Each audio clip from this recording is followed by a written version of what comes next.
the situation and the circumstances are what's going to govern how you respond in specific situations. And then at other times you do have the scoffer that's leading somebody astray. And then what do? And then you don the flamethrower. I have yet to see anyone in my life don a flame, like a rhetorical flamethrower, and affect good things. That's the problem with me, is I've only seen people don the flamethrower, and it's like, wow, that was unnecessary. So that's where I think I'm very suspicious that I would know when to pull the flamethrower. And the only times I have, for me personally, have probably been in the flesh, but that's my own failing and weakness, and that doesn't invalidate the whole issue. Welcome to the Thinklings podcast, a conversation where good thoughts help renew the mind with the Word of God. I'm Charlie Carter, and I'm here with Tim Little and Andy Stearns. Let's jump into the conversation. Welcome to the Thinklings podcast. And in this episode, we're going to talk about someone's mood. Mood. Amongst other sundry things. But how are you guys doing? I'm doing good. I'm doing great. This coffee today, how do you guys like it? I actually haven't Take tasted it yet. All right, tell me what you think. I've had a fair amount already. It's good stuff. Is bright a good word to describe that? It's bright with a little bit of something like, I don't know, roasty in it. It's good. It's good. I almost want to say like a bright, earthy flavor. So what did you make for us this morning? I went to our favorite local coffee shop and got a bag. Oh. So this is... Porch Light. Listeners, you'd think it's Porch Light, but it's actually the real local coffee house that is our favorite, BrickHouse. Okay, well... I may have been told a story about you not preferring them as your local coffee house, and so I may have just set this up on purpose, Charlie, just for Missy. Missy at BrickHouse, if you're listening, that opener was for you. I'm drinking this out of a BrickHouse mug. Oh. And so when I was asked what is my favorite local coffee shop, since I live in the town of Ankeny, 50023, I said my favorite local coffee shop is Porch Light because it's local. Emphasis on local, like it's in the locale of which I live locally. And it was not what's your favorite coffee shop or what's the best coffee shop in Iowa. Oh boy. What's your favorite local? Look at what you started. So to give you credit, Charlie, I actually think your comment makes sense because we're local in Ankeny. But she was just giving you the business behind your back, and I'm like, I'm totally going to pile on. This sounds fun, even after you made that nice comment about me earlier. I'm going to get a wild badger and release it in BrickHouse Coffee Shop. No, it's good. So Abby had an appointment in Iowa City yesterday just for a routine check, and everything's fine. We're going to go back again in 6 months. She has like a jaw issue.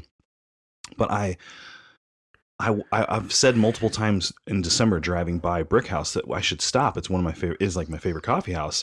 And the kids know this, and we keep missing. I'll forget it on the way out, and on the way back they're closed. And so this time Abby's like, "Dad, your favorite coffee house." And I, thanks, Abby. So got a bag of beans, some coffee. Gotta do it. They gave me a free mug. I was going to buy that, but BrickHouse, thanks for saving Charlie. He usually drinks out of a styrofoam mug when we record. I've been trying to help him, and he knows it too, but he's content. He has a lot of contentment. There are a lot of mugs in my office that he could use. I was trying to give him a... I've got a Yankees one right over there. Well, no. Okay, let's get to some real things here. Note, Charlie's the one that is redirecting our course away from the nonsense that Tim is... Charlie's also the target of that nonsense. So, a couple of introductory things here. We didn't mention this before, but Andy, if you have weekly wisdom that you'd like to share, you can jump in with that. Okay.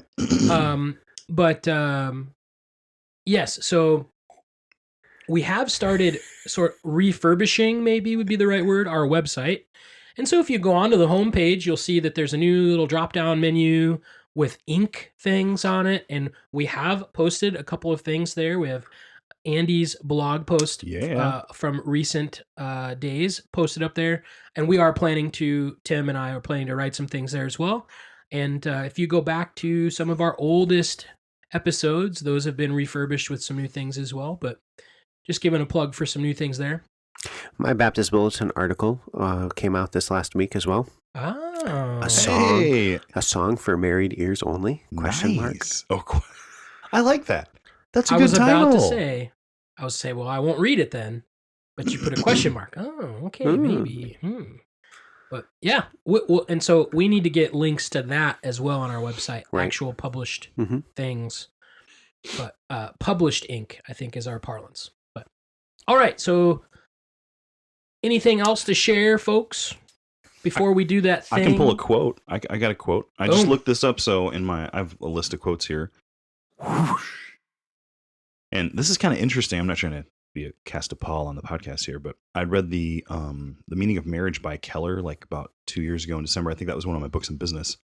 And there's a quote here that he says, and he's talking about the role of service to your spouse in a marriage. And he says the deep happiness that marriage can bring then lies on the far side of sacrificial service and the power of the Spirit. I just thought that was kind of a nice thing to think about for married people, that there's probably a lot of good things in marriage, but it's all attendant on you being unselfish and serving the Lord in your marriage. It's just funny that now I'm saying that as a single guy, so it applies a little differently to me. But still, I think it's a good quote, and I think it's helpful. Go ahead, Tim. I was at Shamba this last weekend. That's right. How'd that go? Marriage conference. It went pretty well. Yeah. That was very thematically on its own. It was There you actually go. right on theme, which is why I thought I'd interject and just say that's like the message of the song. Is that what is the husband supposed to do? He's supposed to tend to the vineyard. Well, what does that look like? Selflessly, sacrificially, loving his wife, leading and serving his family. And if you focus on that, you tend to have a better life.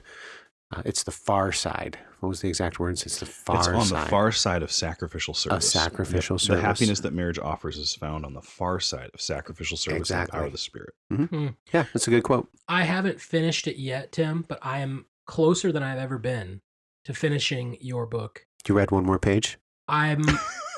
Sam, this is the farthest I've ever been from the Shire. This is the farthest I've ever been towards completing the Song of Songs for singles.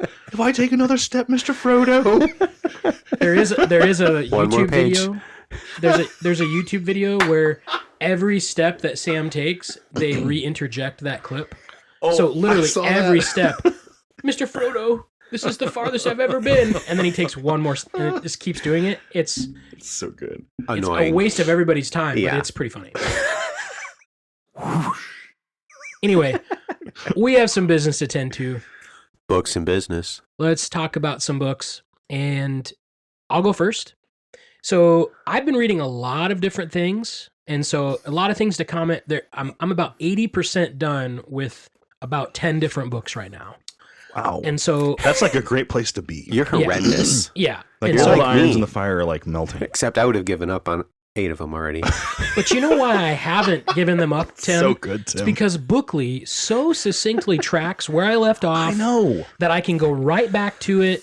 And so I Hashtag love not a Bookly. sponsor. Which is why I'll never subscribe to Bookly, because I don't want to be accountable Tim like would that. live in Yes. despair. Tim's a very good enough type of reader. Anyway, so Tim, for Booksing Day, you know, that holiday we created because we're great at creating holidays. Right. Which, by the way, happy 9th day of Balrog Oh, or It's the 8th day of Balrog, depending on how you reckon Balrog days. My words. But so back up from there, the 25th would be the 10th day of Balrog, for those keeping track at home.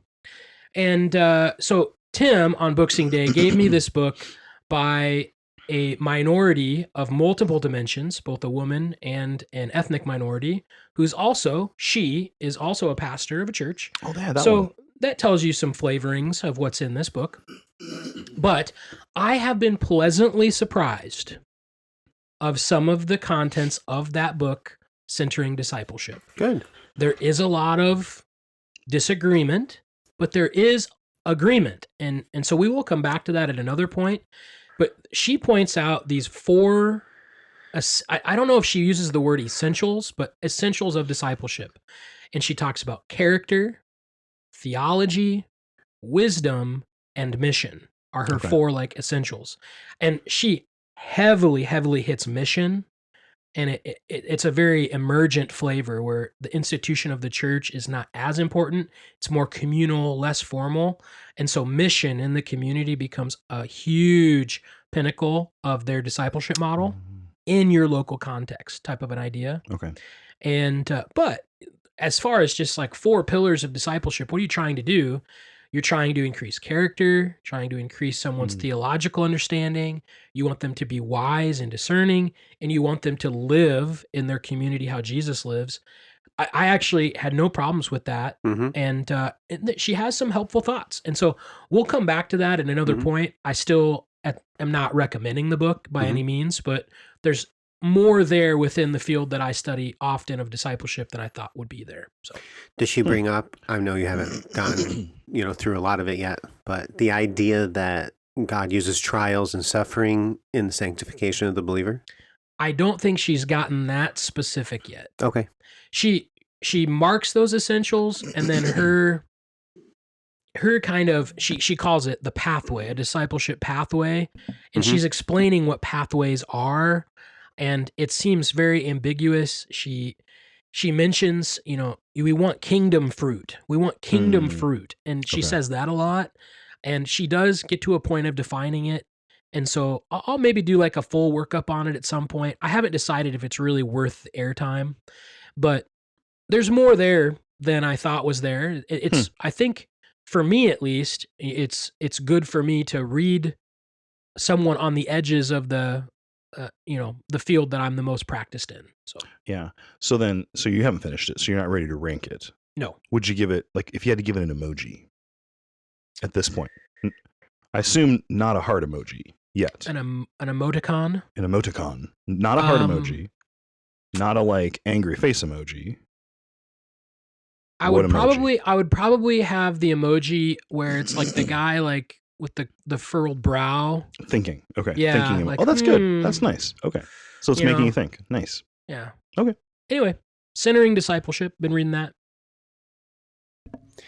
So I've been working through a couple of feminist books. Eve Isn't Evil, Feminist Readings of the Bible to Upend Our Assumptions by Julie Faith Parker. And then she referenced another book, Rediscovering Eve, Ancient Israelite Woman in Context by Carol Myers. I'm just going to break in. And Tim, I have, a lot of friends I know in ministry and whatnot, and some professor friends and all this. You have the largest feminist theology library of anyone I know. I just want to point that out on the air. Okay, carry on. So Charlie can't handle it. What's he going to say? Oh, he's not? Oh, come on. What are we going to say? There's a new press that I didn't know existed. It's called Esther Press. And Esther Press empowers women to courageously stand strong in the truth of who God made them to be. What was that? Esther Press. Estrogen Press? Esther Press. Esther. Sorry. Empowers women to courageously stand strong in the truth of who God made them to be. I have a book that's published by them, Warrior of Eden, and I'm not sure what happened, but I'm guessing some kind of a distribution relationship was created between Esther Press and David C. Cook because they're marketing their books now, or at least they're distributing them. So, because I had not heard of them before.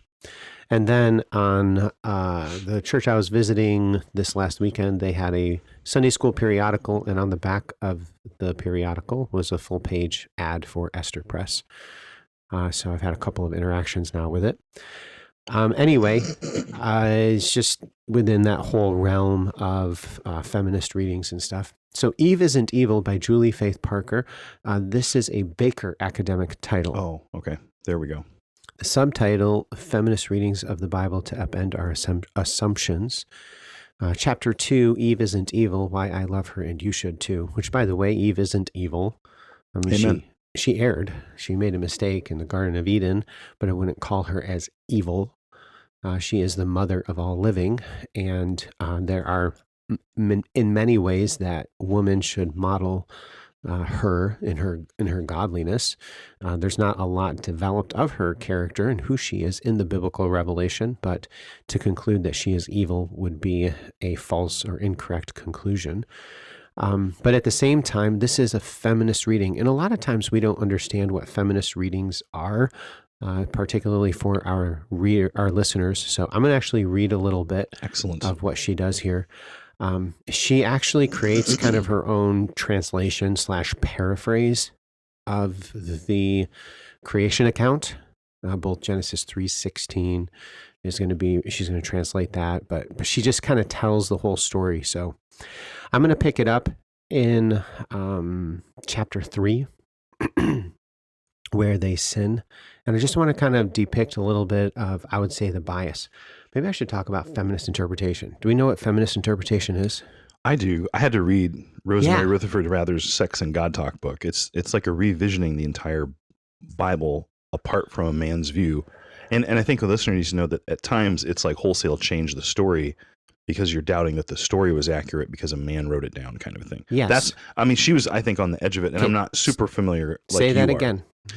It's revisioning the entire story Mm-hmm. because since a man wrote it down, he's viewing it from his perspective, Right. and the woman's perspective is absent. So, like the story that she opens her book with is she comes to her class and she says, if you look at all the creation stories, they're all male. So your assignment is to go home and create your own creation stories from a female viewpoint. And then they come back and share, and she's like, now these are our scriptures. It's like making it up as you go. Okay, that's really good. To use a succinct term, it's a primary aspect of her hermeneutic. Yeah, Yes. It is is. to deconstruct right. the gender of the author as part of her interpretation. There's the word I'm looking for. Okay, so after they sin, then God judges them. Yet the man, sadly, was not self-aware. Instead of directly owning his mistake, he took the route well worn by cowards and diverted the blame elsewhere. First, he threw his partner under the proverbial bus, and then he dared to insult God. The woman whom you gave to be with me, she gave me fruit from the tree. Then he mumbled quickly as an afterthought because the evidence could not be denied, and I ate.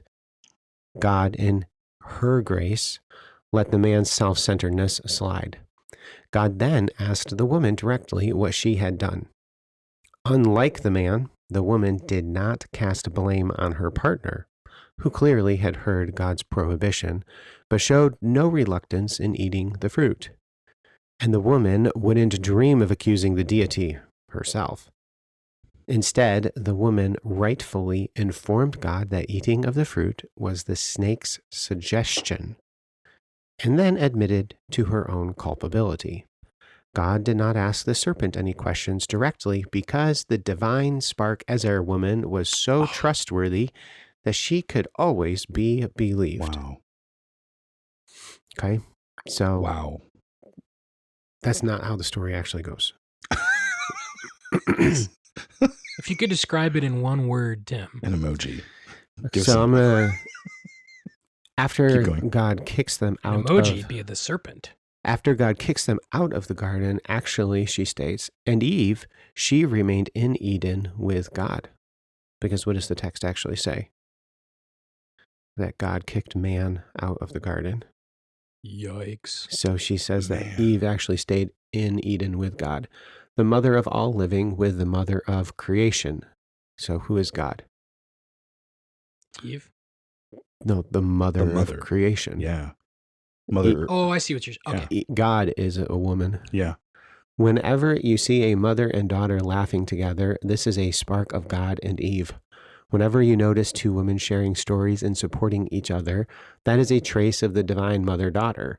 Wherever 2 or 3 women or girls are gathered in her name, God is there among them. Eventually, Eve realized the need to share her life-giving power with the rest of the world, so she generously left the garden and joined Adam to have children. Wow. So I was used to this kind of stuff Mhm. coming from like Fortress Press or some of these other publishers, but this is from Baker Academic. And I know it's the academic division within Baker, but, well, I think that's a little off. You know, I think what they should do is they should take that lady and go dump her in a cistern of cold water 7 times and then do it again. What are you doing? And then bring her back and see if she changes her mind on anything. What are you doing? No idea. That's what they do to Weston and Out of the Silent Planet. when he's Oh, spouting that's nonsense. right. So I think, can I just make one comment? I Go know, ahead. and this, I'm glad we're spending more time on this. I think when you don't study this stuff at the foundational philosophical level, Mhm. okay, like read this hard stuff. Yeah. what you only see are the statements that the feminists are saying, we just want equality. But that's not equality. No, it's not. That's upending and taking the power. Right. And I don't think we're arguing that men have to have the power or the women. I'm saying there's an order that God has. Mm-hmm. But that's like pure rebellion. And also, look at how much it's just disregarding the text. There's no authority in the Bible. No. There's none. And I think Christians who get into egalitarianism need to understand that you're dealing with people who are not inerrantists. They're not inspirationists. They're like the people who are feeding this at the highest levels are those kinds of people. Right. And so also within egalitarianism, there's a broad spectrum. Yes. And she's on the left side of that. So yeah. there's a lot of egalitarians that aren't that far down that road. If I might insert before we transition, there's a famous theologian who says, you learn your rules, you better learn your rules. If you don't, you'll be gobbled by the earth. Isn't that something that's out there? Gobbled by the earth. Learn your rules. You better learn your rules. You don't know what I'm talking about? No, I don't know. Oh, I thought you were just referring to Korah. Well, I was. But anyway, Andy. Oh, that is Korah. Thank you. Okay. Is that it? Were you done? Yeah, we'll put that one, I think, on the Shack Stack. Okay. All right. Wow. Is that our first submission on the Shack Stack of the year? I can definitely put. I have to write a report of that one still. But Charlie, we need to slam on the table and hit with your hand. Okay, that was okay. All right. For my books and business, I have not been reading, but last week I did start writing again, and then I had like a flurry of posts. A flurry meaning I had 2 in like 2 days, which is abnormal for me. Can't wait for the blizzard. Oh man, maybe. Well, then I actually write a book. So I was just thinking how last week was the end of the very first semester for me, and God has just given me a lot of grace. I'm not experientially doing the way I expected I would be doing, or how I would expect I would be doing right now. And I was trying to sort that out in my mind. Why am I doing well? And I think it's because of the nature of how God has bestowed grace, and then the nature of how He placed grieving in my life with my late wife and I. So the first post that I'm writing on that is the ways that God has shown grace. And so that was when God's grace is unexpected. So that dropped the other day. But then the other thing that I was writing is I've wanted to do this for a long time. I love leftovers, and I think it makes a great metaphor for church. So there's another short post I wrote called Sunday Leftovers. I'm going to try to do this occasionally where I just share something I learned from the sermon on Sunday. And this week's was awesome. And I just want to tell the listeners what we did at church because it's really cool. So Pastor Saylor has been going through 1 Corinthians. Do you remember when he started, Tim? I can't, because I think it was maybe October of 22 or something. I don't remember. It was a long time ago. And I mean, it's a big book. And he's a verse by verse guy, but he's not a verse by verse guy that's like getting into the minutia. But I thought it was nice the way he ended it. The Sunday night service, we read the entire book. That's all we did. So we started reading at the beginning. We stopped after chapter 10. We sang one song, stood up so we get the blood flowing, and then we finished it. It took an like hour and 15 minutes. And it was just a very fitting way to end a series in a book. Because you think of the commands to give attention to the public reading of God's word.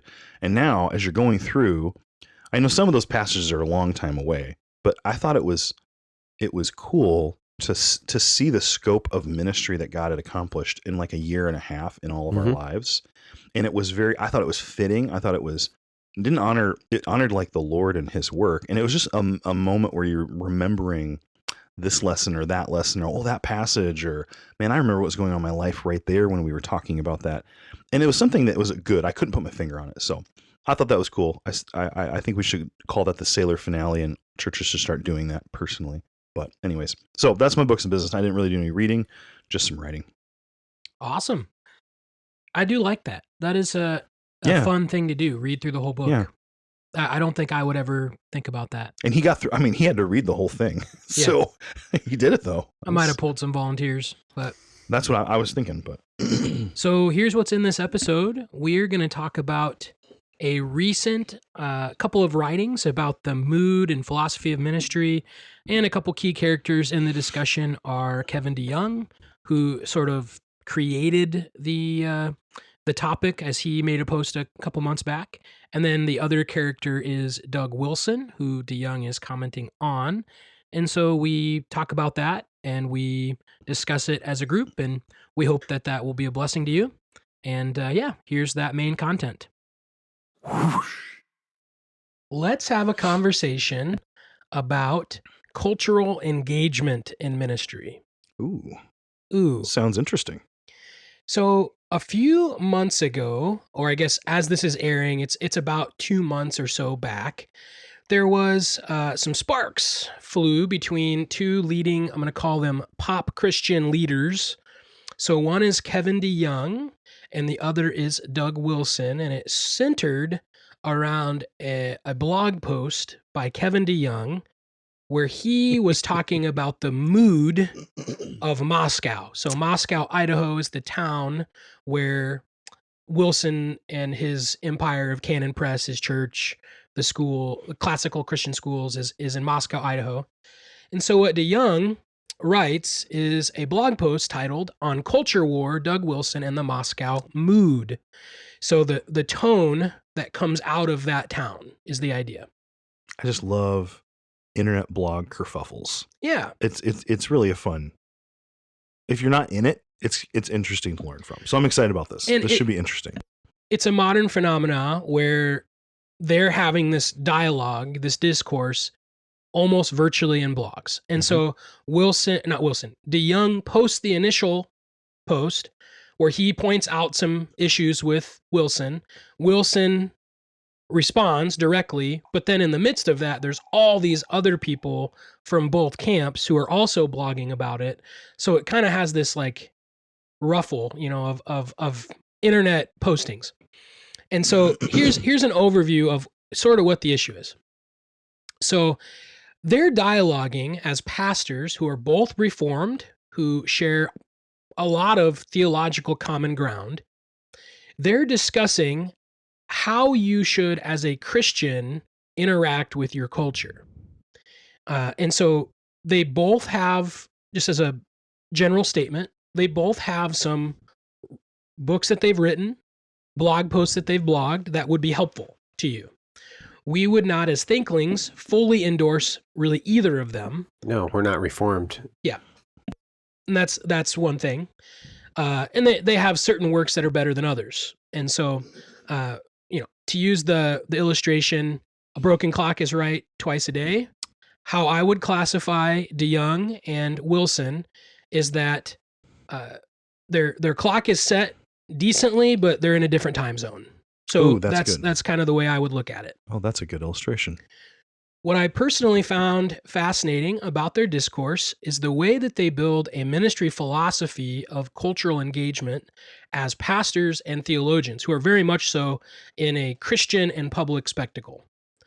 Their style, like personal ministry style, is completely opposite of each other. So on one side, you have Wilson. You have Wilson, who is this bold, brash, in-your-face, intentionally satirical, intentionally sarcastic, witty, pithy leader of Canon Press, who has this No Quarter November where he, gets a flamethrower and burns down a bunch of like Disney character cardboard cutouts. Everything burns. Yeah. Every November. And he's been doing this for years, where he, no quarter. We're not going to give a place for any of this pagan idolatry. We're going to burn down Disney, da-da-da-da-da. So there's Wilson, this very brash, bold, outspoken. And he wouldn't say that he's going to burn down Disney. It's just that as a Christian should have nothing to do with Disney. Yes. Right? It's like Disney's an idol and it needs to be incinerated. It needs to go and be devoted to destruction. Is that what he was doing?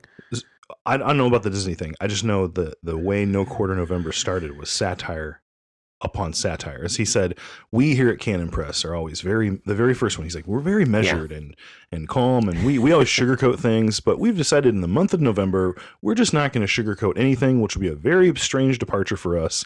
And so it's ironic because like the guy who you pointed out, like his style's so satirical. And then in November, he's like, and I'm not even going to put any of the brakes on it. So I think that was more the heart of it. Yeah, okay. But gets right where you're going. He's not trying to create a rebellion of like, let's throw over Disney, even though he does believe in Christian nationalism and would wholeheartedly agree with a storming of the campus, so to speak. I'm imagining everyone in Moscow storming. Yeah. Disney. Head to Florida. And so California would be closer. Yeah. Anyway, so the opposite of that is Kevin DeYoung, who I have met and talked about things with. You know, he has no idea who I am, but I met him at a conference years ago. And he is the opposite of Wilson's mood.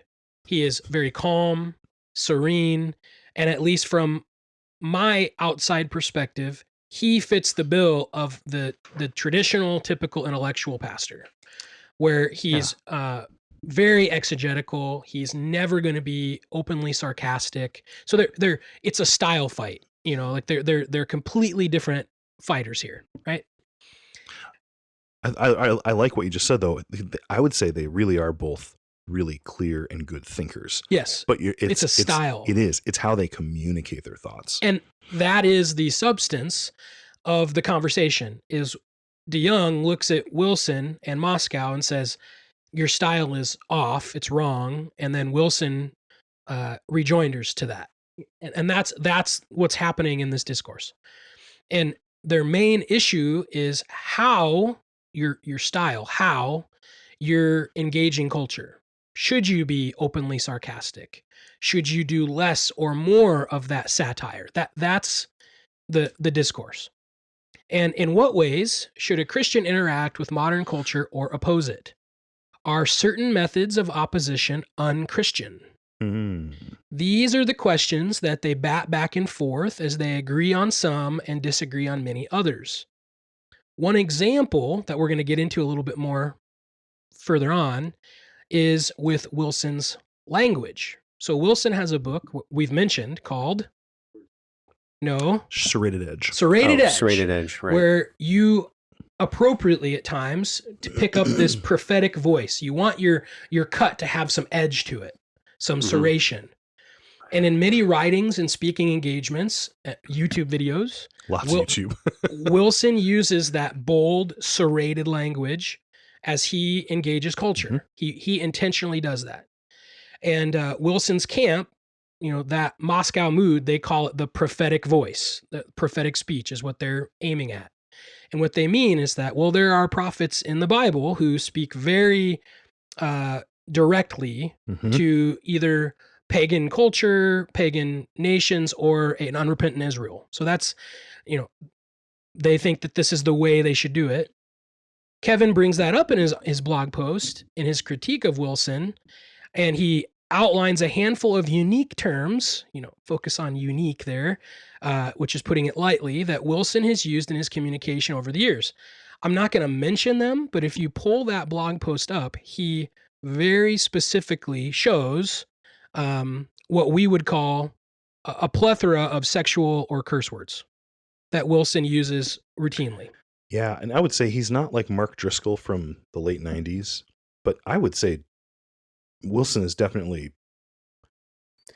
he doesn't over the line, over my line at least.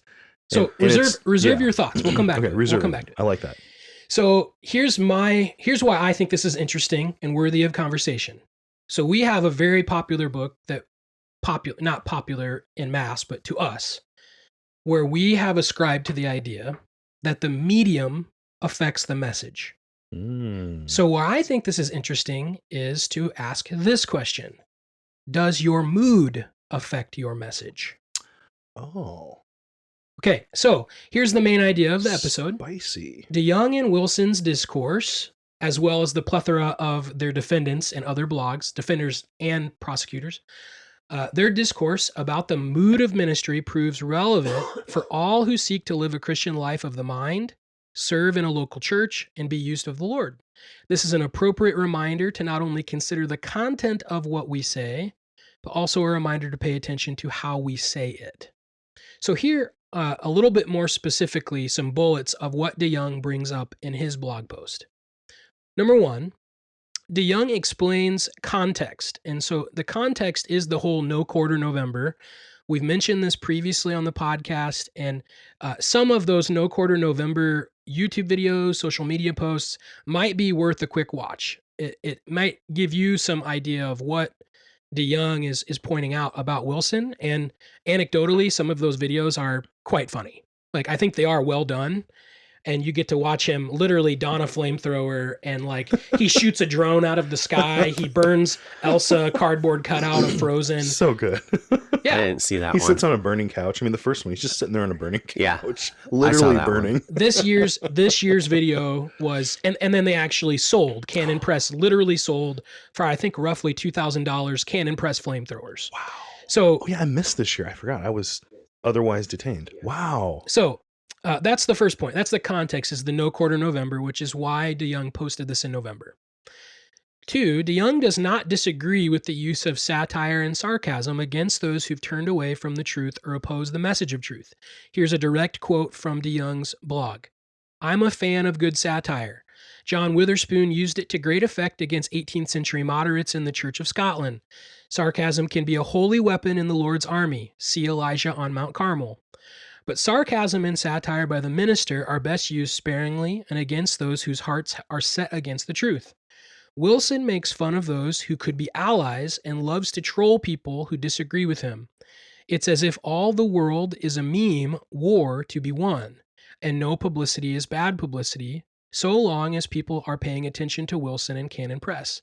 I suppose I've taken the bait by writing this essay. So what is DeYoung taking issue with? It's not the use of satire and sarcasm at all. It's the way, the mood, the tone in which Wilson uses it and directs it not only at those who are pagan, but against those inside, against other Reformed Christians. In-house, out of the house and in the house. Yeah. So thirdly, DeYoung is going to come back to the issue of language. And again, DeYoung poignantly highlights a few handfuls of Wilson's questionable vocab choices. We're not going to mention them, but you could go and look at it. And I personally found that to be quite insightful, like to look at the phrases that Wilson has used, not just like a cursory, slang term, but like very sexual language, descriptive sexual language of describing ministry entities like certain things. And so, and this is in DeYoung's article. He lists these. He does. He hyperlinks them and blots them out. So but you are very clearly seeing. You know what he's with saying. Direct primary source. Wow. So if you want those links, you can go to the article DeYoung's on Culture War, that article blog, and you can read through them. This might not be that profitable, other than to validate DeYoung's claim that maybe the language is skeptical. It may be helpful to understand a bit more about the man Wilson who's writing the book about future men. So that's a book that we've talked about that we think is good. Yeah, I like it. And I just think it's interesting.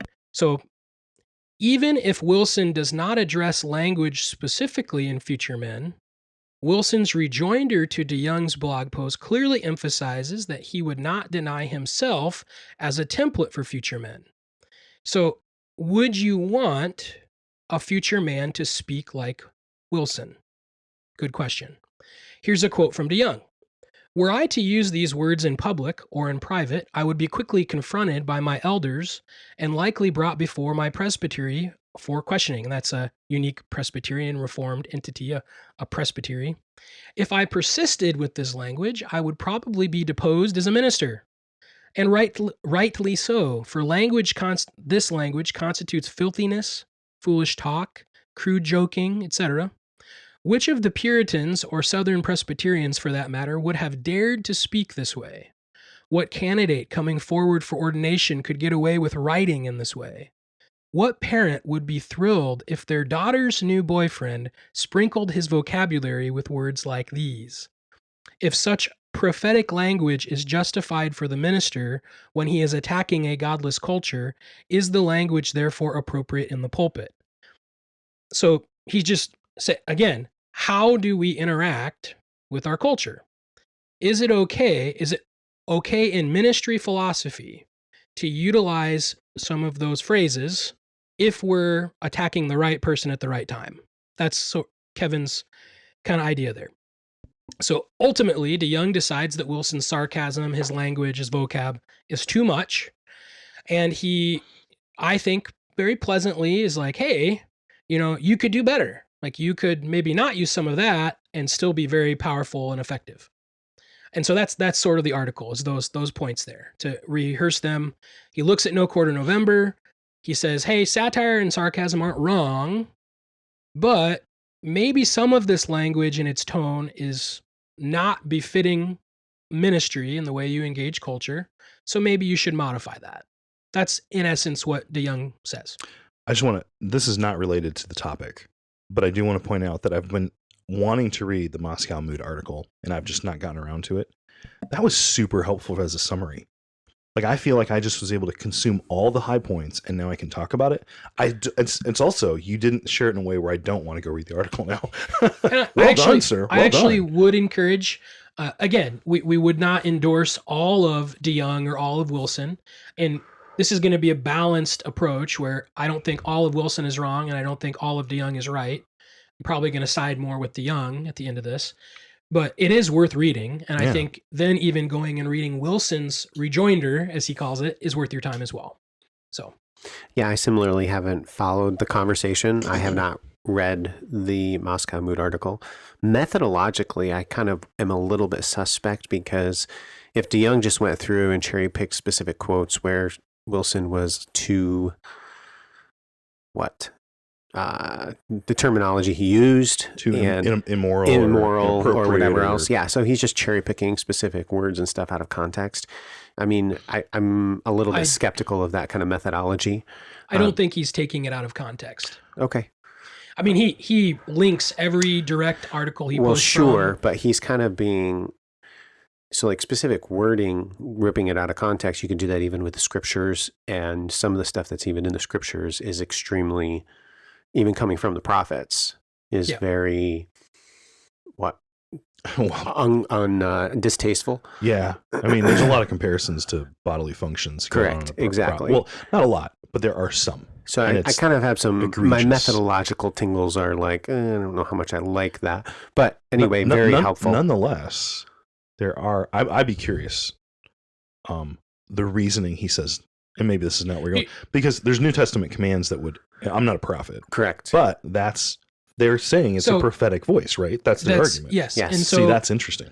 The thought that really kind of perked up in my mind is in that idea of when he says, so dads, if a young Doug Wilson came to your house dating your daughter and was saying things like this, would your first reaction be like, all right, baby, marry that guy? That's really good. Wow. And to two fathers with daughters, maybe you can comment on that later. Personally, I was like, I probably wouldn't be so thrilled right away. Maybe I'd come around. But obviously that's out of my context. I don't have kids. I'm not even married. But so here's a little twist of historical perspective. So this is not the first time that people of similar theological belief have had issues with how they're engaging culture. You ready for this? I'm so excited about this. So the discussion of the discussion of how to interact with culture as a Christian is not new. This reminded me of study that I did a while back in undergrad, going back to the roaring 20s into the post-World War II era of evangelicalism in America. Man.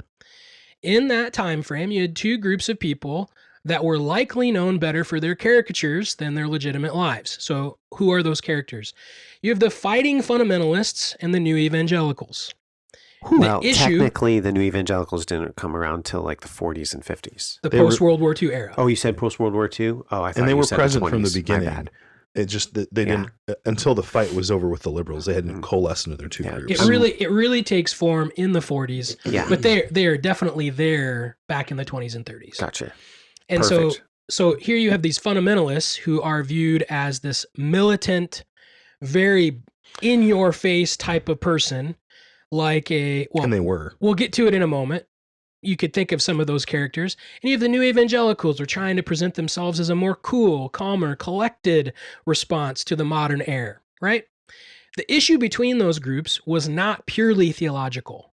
In fact, they agreed, at least in confession, on almost everything. Right. It was an issue of mood.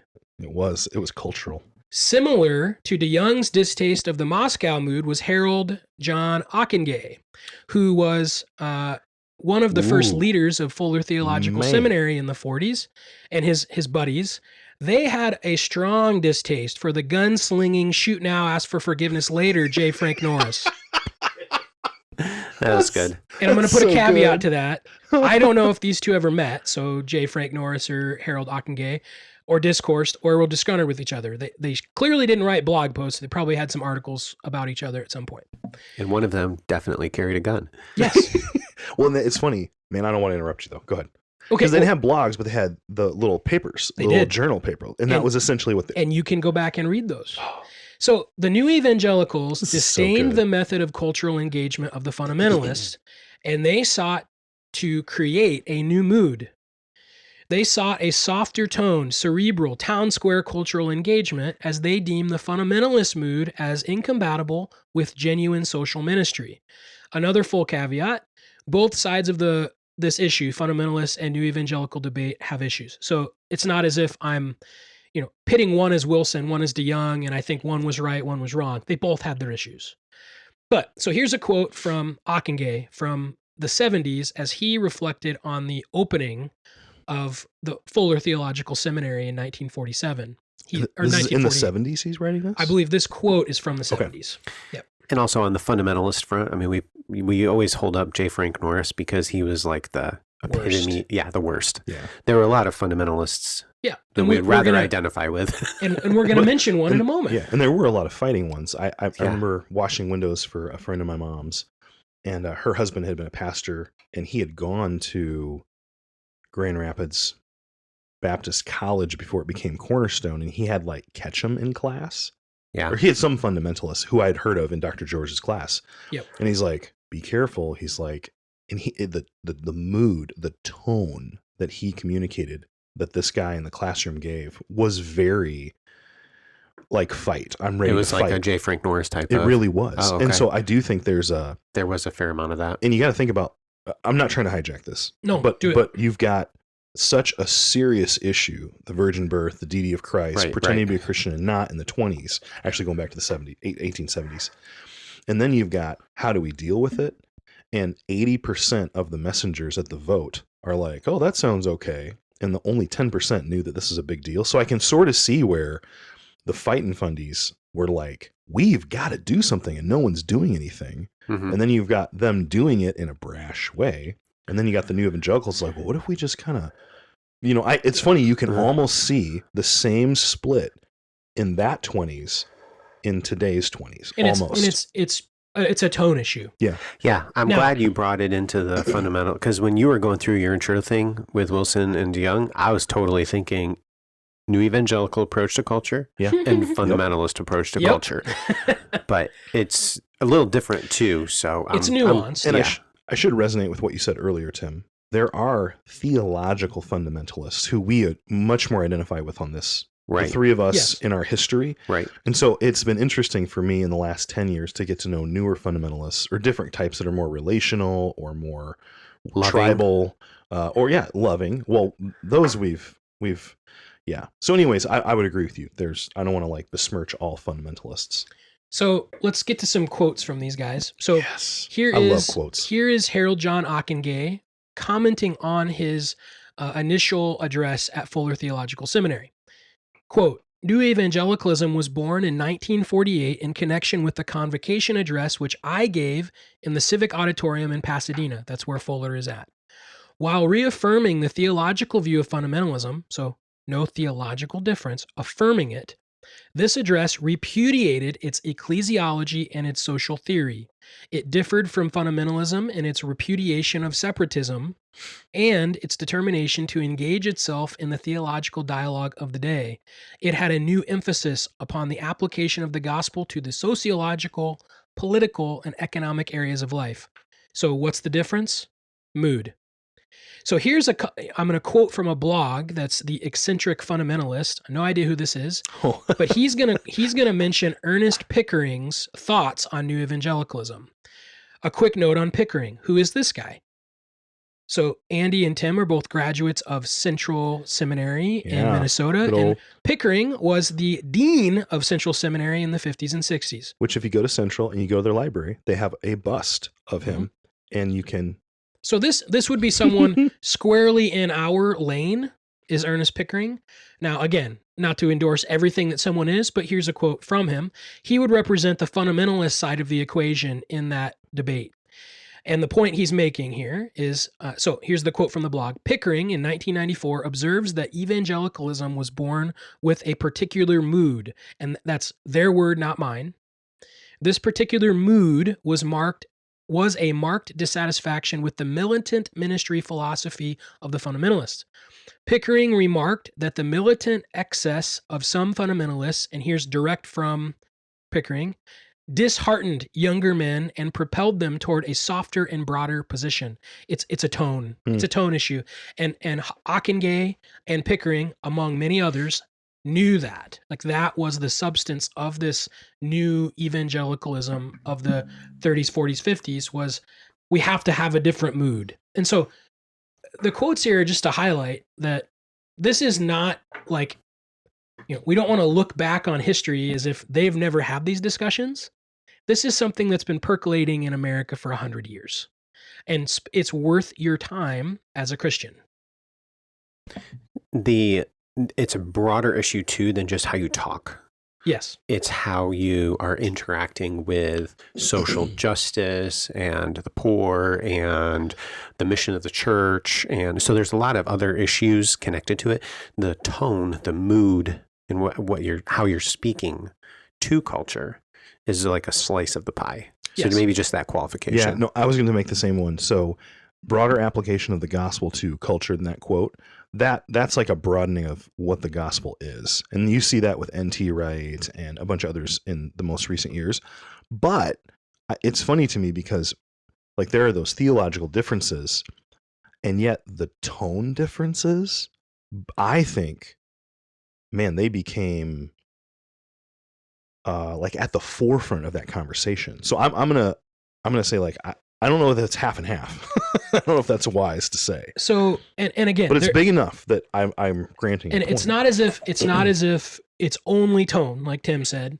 There are some content issues with new evangelicals as well as with Moscow as well as Kevin DeYoung. There's content issues, but we're highlighting here the tone issue. And so I would say that some of Wilson's interactions are much closer to the mood of the fundamentalist than the mood of the new evangelical, where he is very like in your face, like pull the 32 Smith & Wesson, shoot the guy in your office type of vibe. Okay. Now I would just say, and what I mean by that is if a modern pop Christian pastor was going to shoot someone in their office, I would rank DeYoung as a probability of like a 2 or 3 out of 10. And I would say Wilson is a 10. And to specify, that's a 10 gauge. Careful. Like, he's going to shoot someone in his office. We might need to pull that back. Yeah. And also, he'd probably use a flamethrower.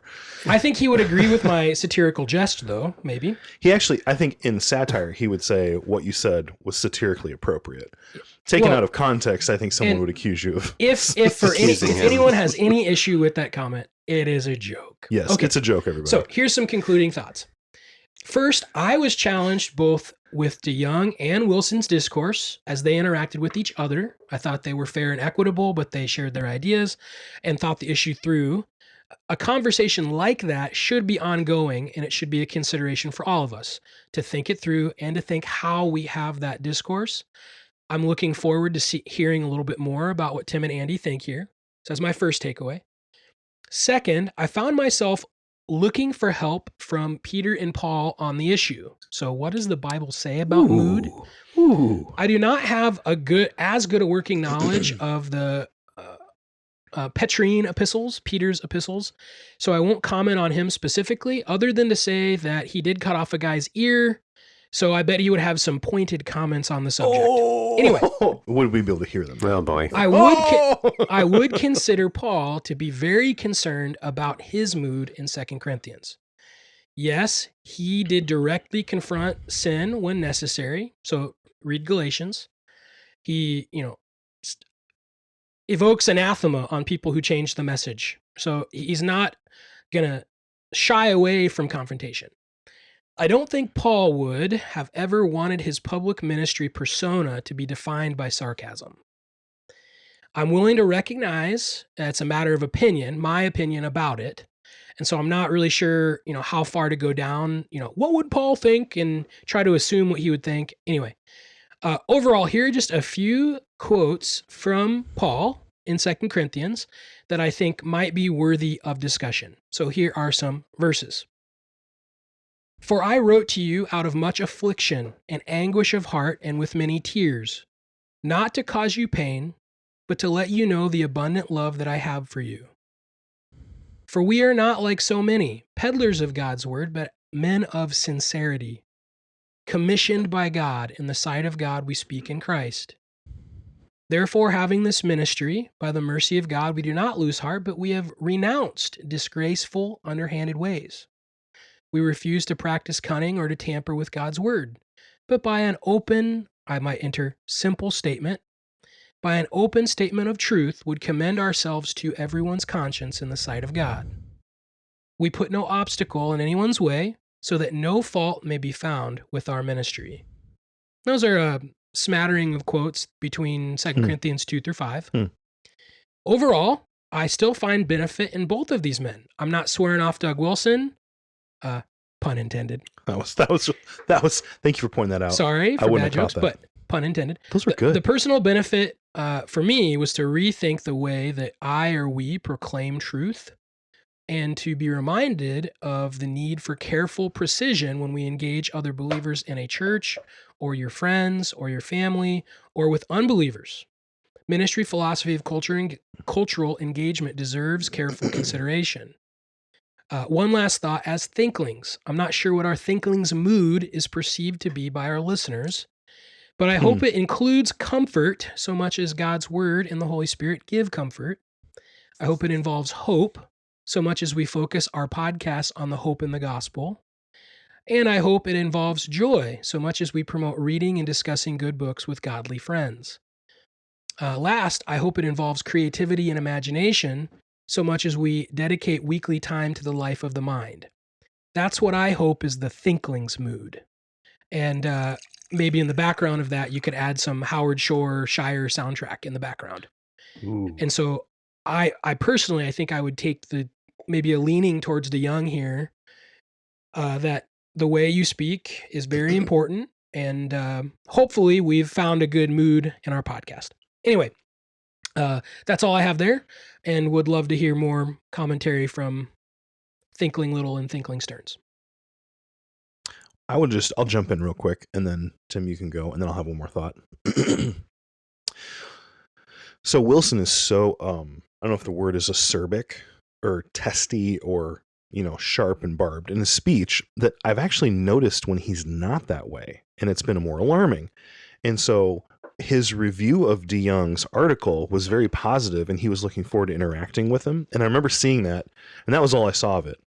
But you guys remember when MacArthur, this is like in the last year, said, "We don't win down here, folks." And his eschatology is an argument that we're going to do our best, we're going to be faithful, but we won't win until Christ returns. And it was an argument, it was sort of a shot at postmillennialism, because postmill is saying we're going to have big families, we're going to Christianize the nation, and it's going to be that sort of a thing.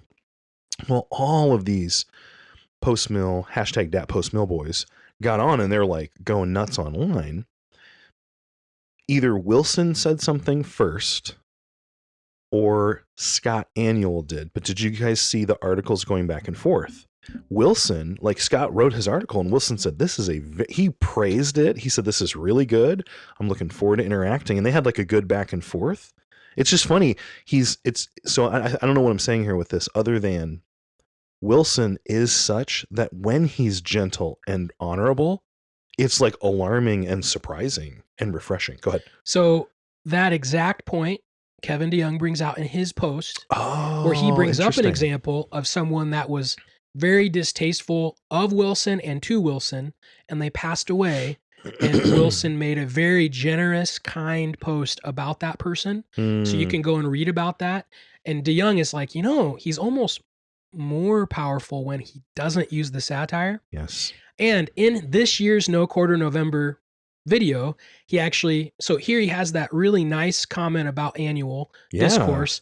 Then in the No Quarter November video, he like takes a shot at G3. Oh, seriously? Like a sarcastic, like, "Ooh, G3." And man. that's kind of Kevin DeYoung's point, is like, is that the way you should be interacting first with outsiders, but then also with insiders? And I think his bigger issue is with the insiders. Like, we could be your allies. Why are you taking shots at us? Right, That's because he's treating somebody that is inside as a scoffer. Yep. Okay, so that's where, I mean, understanding who your audience is, and he's even DeYoung is interacting with this because he says what you said, that there is a time for it, for the sarcasm, for the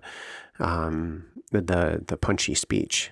So this is like my question, and maybe you guys have an answer to this. I don't know if you have it off the cuff, but when has DeYoung spoken sarcastically, publicly? When has DeYoung written sarcastically, where those are the enemy and you need to identify them as the enemy? Are you following me here? Yeah. I'm not saying... I don't know if he has. I don't think he has. Or I shouldn't say he that. He probably has. It's not common enough in my reading of him, which is not expansive, that I haven't noticed it. So you have Wilson, who seems to do it like all the time, and then you have DeYoung, who never does it. Well, that's not true. Okay. So he did write a book, Why We're Not Emergent, specifically saying this is why we're not an emergent church. Yeah, and they were the enemy. And then he followed that up with Why We Love the Church, again, pointing out issues of, I'll review this book at some point, but he like just slams the shack. Oh, I know. And like how bad its conception of God is. You can't, like the idea that you could somehow find Jesus without the local church. And I would also contend, as a pastor, which in his community, his pulpit, I'm sure he speaks out about it. And again, I don't know if he needs to be so publicly blogosphere doing that. Not to say that Wilson's wrong to do it. I actually appreciate some of that from Wilson. Mm-hmm. But I think it is a little off to say DeYoung never Okay, does good. It. That's fine. And I mean, I did listen to his blog with Rosario Butterfield, 5 Lies of Our Anti-Christian Age. And, you know, he doesn't... Is that DeYoung or Wilson? That was DeYoung. Yeah. DeYoung with Butterfield. And they were pretty, you know, these people are not on our side. But the colorful language, I don't know if that's part of the conversation. Okay. And so it just gets me into, and plus with your selection of like Pauline writings, and I'm not trying to defend Wilson, but Paul says some colorful things too. Yes. So I mean, we should also temper what you read with 1 Corinthians 4, Galatians 5, and Paul's thoughts on circumcision with the Jewish people in Galatians 5, mm-hmm. and then even his idea of what we as believers are. So he uses some colorful language, and I know that I'm not agreeing with Wilson, but at the same time, I'm going to push back on DeYoung a little bit because I'm not sure I don't know. He does a good job at saying these people are not on our side. Yeah. But that's what the problems with the evangelicals were. The new evangelicals were. Well, they would speak out of both sides of their mouth, you know. Right. Well, I would add, or maybe comment. So when I think of Paul's colorful language, he says, I consider all my being a Pharisee of Pharisees, blah, blah, blah. I consider it all skubala. Right. That's like the word for poop. Right. It's like it might have been like a 4-letter word back then. Right. But he's not talking about people. Right. He's calling what he trusted in poop. Right. Does that make sense? And then even when he says, I wish those in that Galatians, they would cut themselves off. They would cut themselves off. Right. That's like, I know that's a reference to circumcision. And he's saying they should, I think it's more of like it's like a double meaning word phrase. And then what happens if you're cut off in the Old Testament? You had to leave the camp. And I think what he's saying is, I wish they would just cut themselves off. And there's like a double meaning there. But where do you see Paul calling people like soy boys or femmies or gay or anything Wokey like that. woke Sorry, face. I know those words, like that's all the words that Mhm. that Wilson's using, and Right. that's like, it's like slanderous in my opinion. Yeah.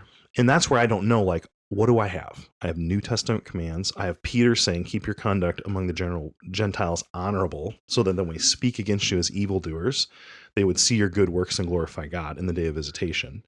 I've got be gentle and respectful when you're talking about the hope that you have. I've got all kinds of New Testament commands Right. to be that way. Yep. So I'm not saying that what Paul did doesn't inform us. I'm just saying, Yeah. I don't know what to do about Wilson saying, I'm the Old Testament prophet. Now let me tell you what you are, you bunch of blankety blank blank blank blank blanks. Beep. You know, like I don't know. Not to beat a dead horse, but I think I'm okay with some of his like so in your face to like Disney. I think I'm very okay with that. But it's not. It's Disney. It's the concept. And I think that's where biblically we do have clear example of like you're outside and you're the enemy and like blast. Yeah. But then who I think we would all consider very familiar to us and friendly to us. He's been on our show, Scott Annual. Yeah. To like, I could never conceive of an opportunity where I would call him a name like that or like use any of that terminology to Scott. Sure. And I think that is what I agree with Kevin's perspective. Mm-hmm. I'm not wanting to take away strong language when necessary. Mm-hmm. I don't want to. I'm uncertain when I would know for sure that I should call someone some horrid name. Does that make sense? Right. In my anger, I'm always ready to do that. Yeah. And that's where I don't know if we want to keep, but my former pastor, so Pastor Saucer in Williamsburg, I will contend to the day I die that he's the humblest man I've ever met. And he, in a ministry meeting, would get confrontational. And I sat in on some of these in our church.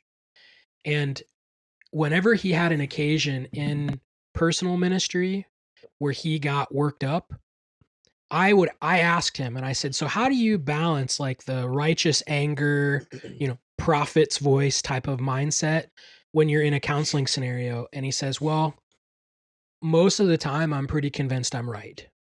Like they needed to hear it.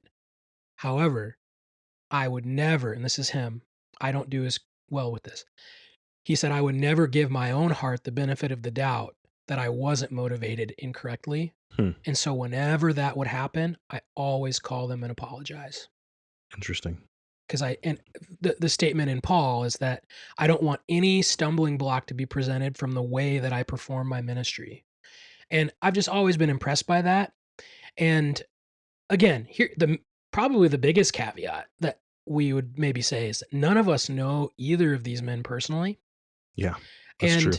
Maybe in Wilson's personal life, he is incredibly kind to his wife and his kids. And I think he is. Well, we have that presented, but we don't know him. Mm-hmm. And as someone says in their own book, that the spouse is the one that really knows them. Uh-huh. And so who knows? Sounds like a good book. Yeah, a good song, might we say. But so we don't know that side of the equation. Is it a full disc or a single? It's a single track. I'm done. I'm sorry. But so anyway, again, not to throw one to the curb and be like, only listen to this guy. And even amongst the three of us, I think we're going to still read and interact with both of these guys. But the reason I wanted to bring it up was I just think that thought for listener, for us, like how you present the truth.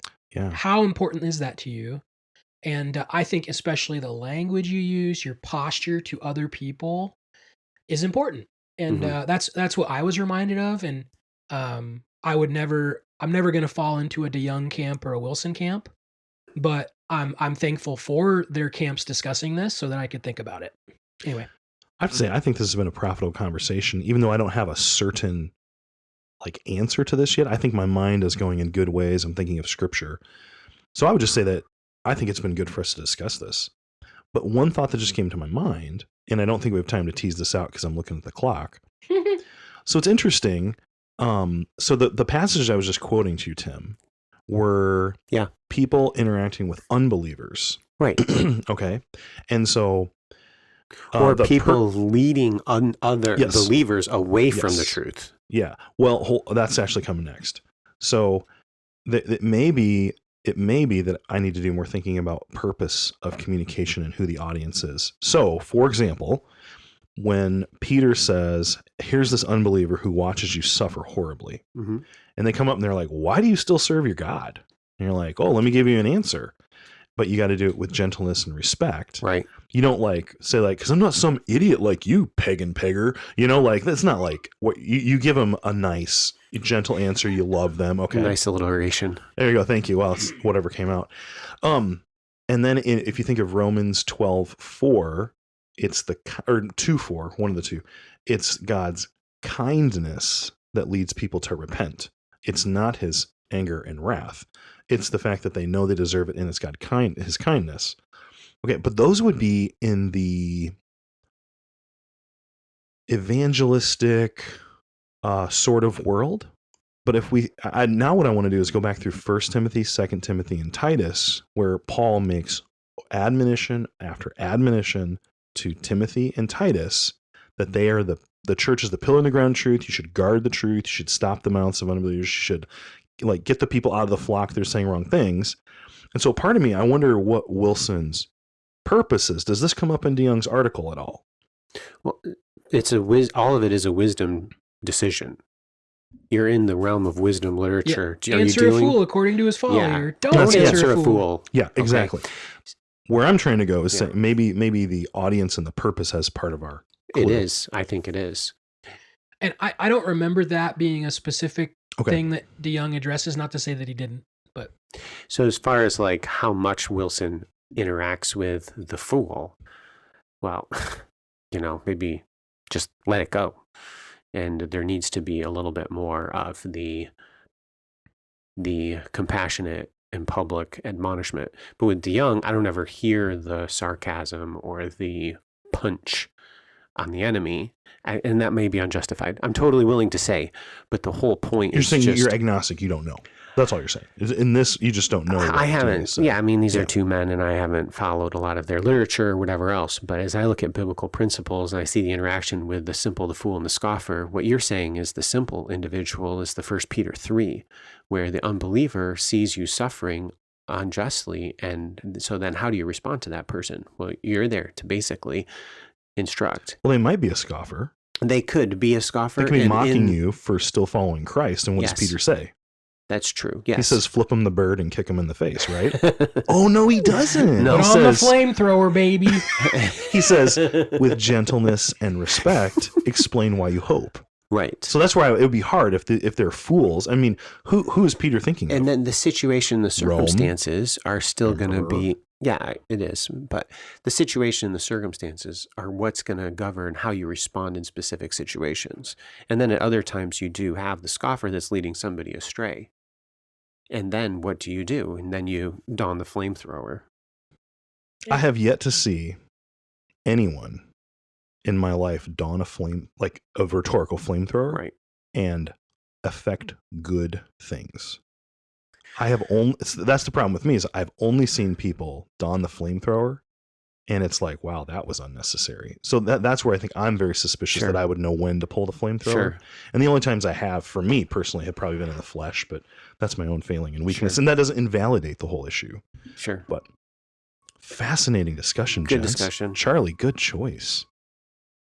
So here's a final thought from God's Word.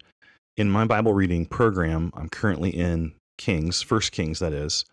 And the last time I was reading it was the story of Elijah on Mount Carmel with the prophets of Baal. And I can't make this up because that actually does fit very well with what we were just talking about. And so here are these pagan prophets, and they build their own altar, and then Elijah builds his altar, and he's gonna have them call on their God, and they get progressively more violent on themselves, and they're cutting themselves, and then Elijah prays, and boom, totally altar just goes up, and it's like a flamethrower. There we go. But it gets destroyed, wiped out. So I just want you, listener, to put yourself. What do you go ahead? Say? Oh, it's a heavenly flamethrower. It is. It's the heavenly flamethrower. Coming off of what we were just talking Man, about. That actually fit really well. Listener, It's you have no idea horrendous. how much that was not coordinated, and it just got coordinated right there by the Lord, I think. But I want you to think about Elijah. Imagine being Elijah and staring down 450 false prophets, and then having to trust God in front of all of them. There's probably stuff in your life that is going to require you to be risky and trust the Lord even this week. And you got to ask yourself the question, what are you more afraid of?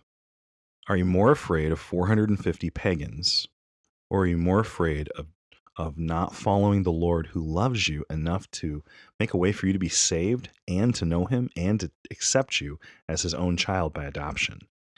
Now, I want to actually talk about the beginning of the next chapter. That's actually what I want to get to. So that's the background. But in 1 Kings 19, Elijah, that had just happened. And so Elijah says, it says this is 19:1 says, Ahab told Jezebel all that Elijah had done and how he had killed the prophets with the sword. Because, one more piece of the puzzle. After this happens, and it shows that the Lord is truly God, they take all those prophets down to the river and they just kill them all, wipe them out. They perform the cherem, which is what Deuteronomy says that they're supposed to do to such individuals. Yep. And I would say, like, you want, in one sense, to be like, here are people made in God's image who have sinned, and because of that, they're paying for that, and that's a sad affair, okay? But listener, that was a holy, just example of God's wrath, and that should be good in our minds. It's sad because it's people. But those people deserved it, and God was honored. And so that's kind of hard in our culture today to think like that, because it doesn't always come off that way. All right, so Elijah, let's go 19:1. So Ahab told Jezebel all that Elijah had done and how he had killed the prophets with the sword. Then Jezebel sent a messenger to Elijah saying, so may the gods do to me and more also, if I do not make your life as one of them by this time tomorrow. Verse 3, then he was afraid. Now here's where he immediately starts running and he flees from Jezebel. And this is the story where he finally gets to this broom tree, and it says in verse 4, and he asked that he might die. It is enough now, O Lord, take my life away, for I am no better than my fathers. And he lay down and he slept under the broom tree, and behold, an angel came and touched him and said, wake up and eat. And he looked, and behold, there was at his head a cake baked on hot stones and a jar of water. And he ate and drank, and he lay down again. And the angel came again to him a second time and touched him and said, wake up and eat, for the journey is too great for you. And he woke up and he ate, and he went with strength of that food for 40 days and 40 nights to Horeb, to the Mount of God. So I just thought this might be something to bat around, maybe. Here he is, he just stared down 450 pagans. God answered with fire. And then one wicked queen threatens to kill him, and he gets scared. Is there a thought there that there could be times in your life where you've walked with God and done really courageous things in faith and by faith? But there will be other times that might come where you get scared, maybe even unnecessarily so. I know Jezebel could have wiped him out and killed him, but like, this is the same guy just a little bit later. You kind of think in your mind, like, if you saw God with this massive miracle of fire, hey, I'd be fine. But just, we're sinners. We're human. We follow our flesh. And so maybe something really great has happened in your life, and now you're getting afraid again. That's okay. Just repent. Humble yourself and repent. And then the joking application is, remember, when the situation looks really, really dire, you probably need to take a nap and eat something. Thank you for listening to this episode of the Thinklings podcast. We would love to hear from you. If you have any feedback, suggestions, or potential topics that you'd like us to discuss, you can contact us through our email, thinklingspodcast@gmail.com. Remember, don't let this conversation end with this podcast. Read good books, talk about them with your friends, and always continue to cultivate your mind. See you next time on the Thinklings podcast.